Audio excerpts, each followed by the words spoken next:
तब भांजे ने आधी रात में कुछ ऐसा कांड कर दिया कि मामी सुबह उठकर चल तक नहीं पा रही थी। रात में उसने कुछ ऐसा किया कि मामी की चीख निकल गई और उनकी आंखें बाहर को निकलने को थीं। तब तक वह कुछ समझ पाती। राहुल की रेलगाड़ी फुल स्पीड में छूट चुकी थी। पूरी कहानी आपको विस्तार से सुनाने वाली हूँ। इस कहानी में आपको बहुत मज़ा आने वाला है। और यदि कोई आपका इस प्रकार का गलत रिश्तेदार है जो आपके घर आकर ऐसी हरकत कर सकता है, तो आप उसके बारे में कैसे पहचान सकते हैं, वह भी जानकारी आपको इस वीडियो से मिलने वाली है। इसलिए वीडियो में अंत तक बने रहना। यदि चैनल को अभी तक सब्सक्राइब नहीं किया तो सब्सक्राइब कर लीजिए। वीडियो को एक लाइक करके कमेंट में भी अपना नाम लिख दीजिए। यह सच्ची घटना झारखंड के ऊंचा गांव की है। वहां पर एक छोटा सा कुशल परिवार रहता था। इस परिवार में माता पिता और एक छोटा सा बच्चा रहता था। इस बच्चे का नाम राहुल था। राहुल अभी 15 वर्ष का था और वह अपने घर पर ही रहता था और अपनी पढ़ाई किया करता था। जिस विद्यालय में पढ़ता था वह सिर्फ 7वीं कक्षा तक था। अब वह सोच रहा था कि आगे की पढ़ाई कहाँ करे। राहुल पढ़ने में भी बहुत अच्छा था। हमेशा अपने क्लास में अव्वल आया करता था। उसके मामा का घर पड़ोस के गांव में था। तभी उसकी माँ कहती है, राहुल अपने मामा के घर चला जा और वहाँ के स्कूल में एडमिशन करवा ले और वहाँ रहकर वहीं पर ही अपनी पढ़ाई पूरी कर ले। वहाँ से स्कूल नज़दीक ही है और पैदल भी तू जा सकता है। उसके बाद राहुल की माँ उसे उसके मामा के घर छोड़ आती है और अपनी भाभी से कहती है, भाभी मेरे बेटे राहुल का अच्छे से ख्याल रखना और इसकी देखभाल अच्छे से करना और खाना पानी आदि भी टाइम से देती रहना। दिन में ये स्कूल चला जाया करेगा और छुट्टी होने पर ही घर पर आया करेगा। पढ़ने में काफ़ी तेज़ है तो मैंने सोचा कि इसको आपके यहाँ छोड़ दूँ और यह पढ़ लिख कर कुछ बनना भी चाहता है। इतना कहकर उसकी माँ वहाँ से चली जाती है। ये जो राहुल था ये बड़ा ही मजाकिया किस्म का लड़का था। ये अपनी बातों से लोगों को थोड़ा बहुत हंसाया करता था। फिर यह अपनी मामी से बोला, मामी मैं आपके पास आ गया हूँ और आप मुझे बहुत अच्छी लगती हो और आप मुझे बहुत ज़्यादा खूबसूरत लगती हो। लेकिन मामी उसकी बातों को मजाक में लेने लगती है। अब राहुल वहाँ पर रहने लगता है। राहुल के जो मामा थे उनका नाम राजेश था। राजेश अपने घर से शहर जाकर मेहनत मजदूरी का काम किया करता था। वह ईंट के भट्टे पर दिहाड़ी मजदूरी का काम किया करता था। राहुल की मामी सीमा घर पर ही रहा करती थी। राहुल की मामी सीमा देखने में बहुत ही खूबसूरत थी और उनका कोई बच्चा भी नहीं था। एक दिन राहुल बैठा हुआ पढ़ाई कर रहा था। तभी एकदम से उसके मन में मामी के लिए कुछ आ जाता है और फिर अपनी मामी को अपने पास बुला लेता है। जब उसकी मामी उसके पास आ जाती है तो वह अपनी मामी से कहता है, मामी आपको आज तक बच्चा क्यों नहीं हुआ? वह बोला, मेरा कोई भाई या बहन अब तक क्यों नहीं आया? आप ऐसा क्या करती हैं मामा के साथ जो आपके बच्चे नहीं हैं? फिर उसने कहा, मामी मैं आपको बच्चा दे दूँगा। उसकी बात सुनकर उसकी मामी हंसने लगती है और वहाँ से चली जाती है। अब मामी का काम था रोज़ाना उसका टिफ़िन बनाना और उसे स्कूल तक छोड़ कर आना, क्योंकि मामी राहुल को बहुत ही ज़्यादा मानती थी। इसके पीछे यह कारण भी था कि उनका अपना कोई बच्चा नहीं था। वह रोज़ाना राहुल को स्कूल छोड़ने जाती थी। स्कूल लगभग 1 किलोमीटर दूर था। फिर भी वह पैदल उसे छोड़कर आती थी और फिर छुट्टी के टाइम उसे लेने भी जाती थी। उनका जो पति था वह सुबह काम पर निकल जाता था और शाम को ही घर पर आता था। एक दिन की बात है, उसका पति राजेश दोस्त के यहाँ शादी में जाता है। उसका पति कहता है, सीमा आज मैं घर पर नहीं आऊँगा, मैं अपने दोस्त के यहाँ शादी में जा रहा हूँ। तुम और राहुल अच्छे से घर पर रहना और खाना खाकर सो जाना। हो सकता है मुझे टाइम लगे, मैं शायद 2 दिन के बाद आऊँ, क्योंकि मेरे दोस्त के यहाँ आज हल्दी है और कल शादी है। बारात आने पर ही मुझे घर वापस आने को मिलेगा। तुम लोग घर पर अच्छे से रहना और खाना पानी समय से खाते रहना। इतना कहकर राजेश घर से निकल जाता है। जब उसका पति घर पर नहीं होता है तो सीमा अपने भांजे राहुल से कहती है, राहुल आज तुम अकेले मत सोना, आज तुम मेरे पास सो जाना, नहीं तो तुम डर जाओगे। तुम्हारे मामा आज घर पर नहीं आएंगे, वह एक शादी में गए हुए हैं। ये सुनकर राहुल कहता है, ठीक है मामी, मैं अभी पढ़ाई कर रहा हूँ और जब पढ़ाई ख़त्म हो जाएगी तो आपके पास आकर सो जाऊँगा। उसके कुछ देर बाद तक राहुल पढ़ाई करता है। उसके बाद मामी के पास सोने के लिए पहुँच जाता है और अंदर से दरवाज़ा लगा देता है, क्योंकि मामी पहले से ही उस कमरे में सो रही थी और मामी का जो आंचल था वह उनके ऊपर से हटा हुआ था और थोड़ा थोड़ा मामी का बदन दिख रहा था। जब राहुल मामी को इस स्थिति में सोते हुए देखता है तो उसके मन में कुछ गलत विचार आ जाते हैं। उसके बाद वह अपनी मामी के पास लेट जाता है और फिर वह अपनी मामी के शरीर पर हाथ फेरने लगता है। जब वह ऐसी हरकत करता है तो उसकी मामी की आंख खुल जाती है। तभी उसकी मामी कहने लगती है, राहुल, ये क्या कर रहे हो? तभी राहुल कहता है, मामी, आपके नज़दीक आकर मुझे काफ़ी अच्छा लग रहा है। तभी उसकी मामी कहती है, नहीं राहुल, यह सब गलत है, हम ऐसा नहीं कर सकते। फिर वह राहुल से बोलती है, आप तो अच्छे बच्चे हो ना, ये सब गलत हरकत क्यों कर रहे हो? लेकिन राहुल नहीं मानता है और वह लगातार अपनी मामी के साथ फिजिकल होने की कोशिश करता रहता है। उसकी मामी लगातार मना करती रहती है, लेकिन वह नहीं मानता है। कुछ देर तक यही सब चलता है। तभी उसकी मामी को भी अच्छा लगने लगता है।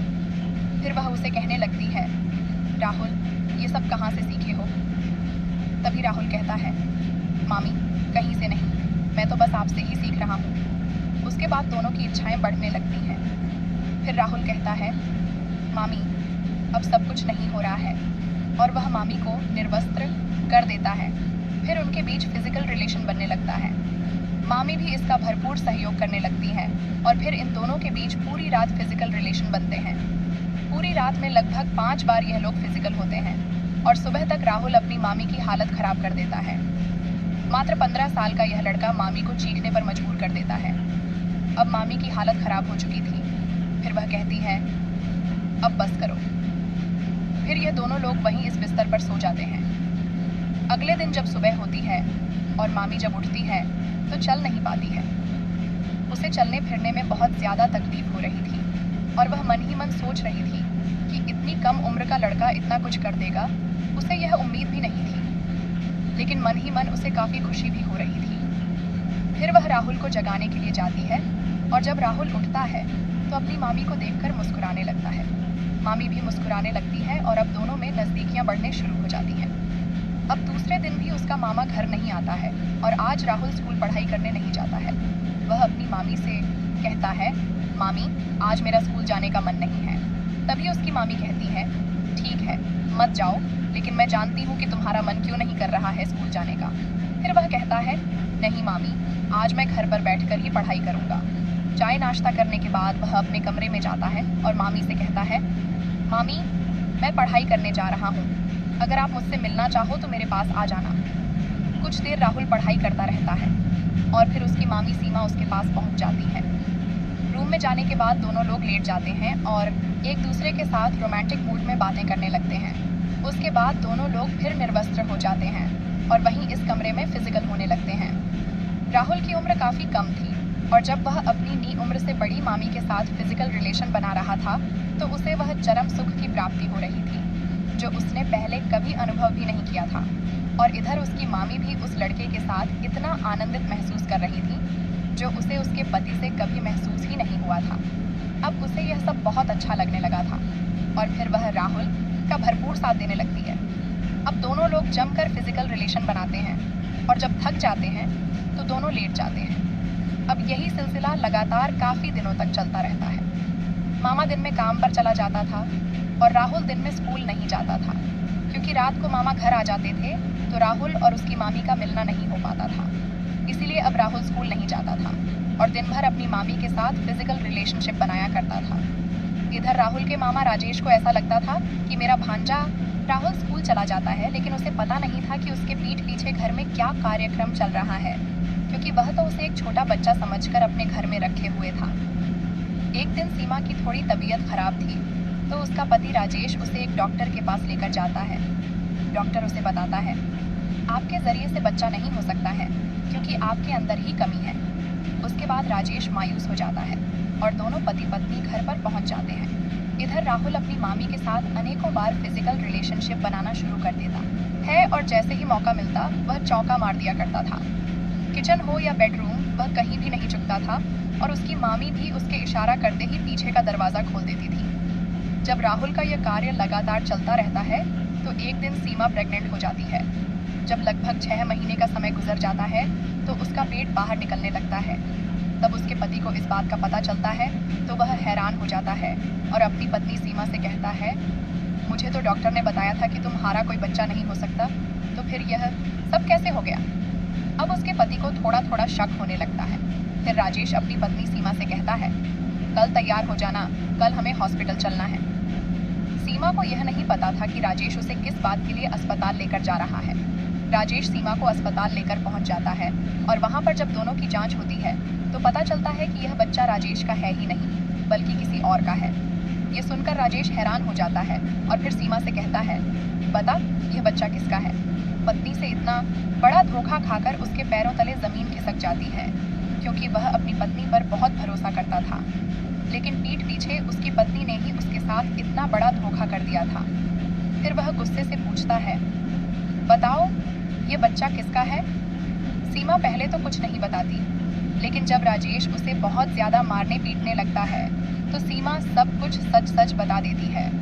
वह कहती है, यह बच्चा आपके भांजे राहुल का है, वही मेरे साथ फिजिकल रिलेशन बनाते हैं, उसने ही यह सब किया है। इतना सुनकर उसे यह समझ में नहीं आ रहा था कि जो काम मैं नहीं कर सका वह इतना छोटा बच्चा कैसे कर सकता है। फिर राजेश अपनी बहन को फोन करके बुलाता है और सारी बातें उसे बता देता है। अब राहुल की माँ कहती है, जो हो गया उसे बदल नहीं सकते, गलती हो गई है, इसमें कोई अनजान तो है नहीं, दोनों ही अपनी मर्जी से इस गलती को अंजाम दे चुके हैं। लेकिन उसका भाई राजेश कहता है, अब मैं इसे नहीं अपना सकता, तुम ही इसे अपने घर ले जाओ। उसके बाद राहुल कहता है, मैं मामी को नहीं छोड़ सकता और अब मैं ही इन्हें अपने साथ रख लूँगा, मैं उनके बगैर नहीं रह सकता। और सीमा भी यही कहती है, मैं राहुल के बगैर नहीं रह सकती। फिर राहुल की माँ इन दोनों की जिद के आगे हार जाती है और उन्हें अपने घर लेकर आ जाती है। धीरे धीरे कुछ समय बीत जाता है और अब 9वां महीना आ जाता है। उसके बाद सीमा को एक सुंदर सा बेटा होता है, और जब इतने छोटे लड़के का एक बेटा होता है तो यह देखकर सारे गांव वाले बहुत ही हैरान हो जाते हैं। उधर उसका पति राजेश अपने घर में अकेला पड़ जाता है। घर उसे काट खाने को दौड़ता है और अपने घर पर अकेला रहता है। उधर उसकी पत्नी अपने बच्चों के साथ खुश रहती है। इस कहानी को सुनकर आपको कैसा लगा, इसमें किसकी गलती लगी, अपनी राय कमेंट में ज़रूर दीजिएगा। मैं आपके जवाब की प्रतीक्षा करूंगी। आपकी राय पढ़कर मुझे बहुत अच्छा लगता है। दोस्तों, इस कहानी को सुनाने का उद्देश्य किसी के दिल को ठेस पहुंचाना नहीं है, किसी की भावनाओं को ठेस पहुंचाना नहीं है, किसी भी प्रकार की अनैतिकता या अश्लीलता को बढ़ावा देना नहीं है। ये कहानी एक शैक्षिक संदेश देकर समाज में हो रहे इस प्रकार के मुद्दों के प्रति जागरूकता लाने के उद्देश्य से प्रस्तुत की गई है। इस कहानी के माध्यम से हम एक शैक्षिक संदेश देकर इस प्रकार की घटनाओं के बारे में जागरूकता फैलाना चाहते हैं और आशा करते हैं कि